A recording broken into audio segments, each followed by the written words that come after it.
November 11ರಂದು ಪ್ರಧಾನಮಂತ್ರಿ ನರೇಂದ್ರ ಮೋದಿಯವರು ಬೆಂಗಳೂರಿನಲ್ಲಿ 108 ಅಡಿ ಎತ್ತರದ ನಾಡಪ್ರಭು ಕೆಂಪೇಗೌಡರ ಬೃಹತ್ ಕಂಚಿನ ಪ್ರತಿಮೆಯನ್ನು ಅನಾವರಣಗೊಳಿಸುತ್ತಿದ್ದು, ಪ್ರತಿಮೆ ಆವರಣದಲ್ಲಿನ ಗೋಪುರ ನಿರ್ಮಾಣಕ್ಕೆ ನಾಡಿನಾದ್ಯಂತ ಪವಿತ್ರ ಮಣ್ಣು ಸಂಗ್ರಹ ಅಭಿಯಾನ ನಡೆಯುತ್ತಿದೆ.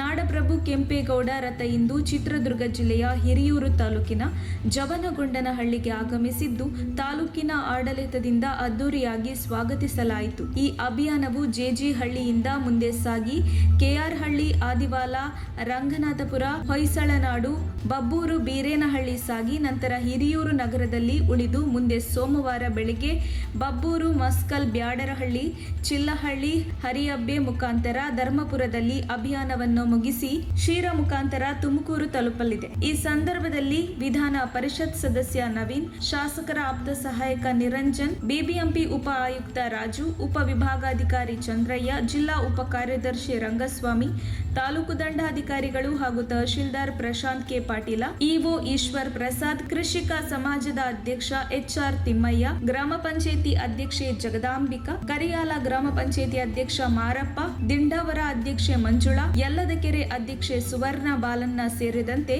ಇತರರು ಉಪಸ್ಥಿತರಿದ್ದರು. ವರದಿ ಮುರಳೀಧರನ್ R, ಚಿತ್ರದುರ್ಗ.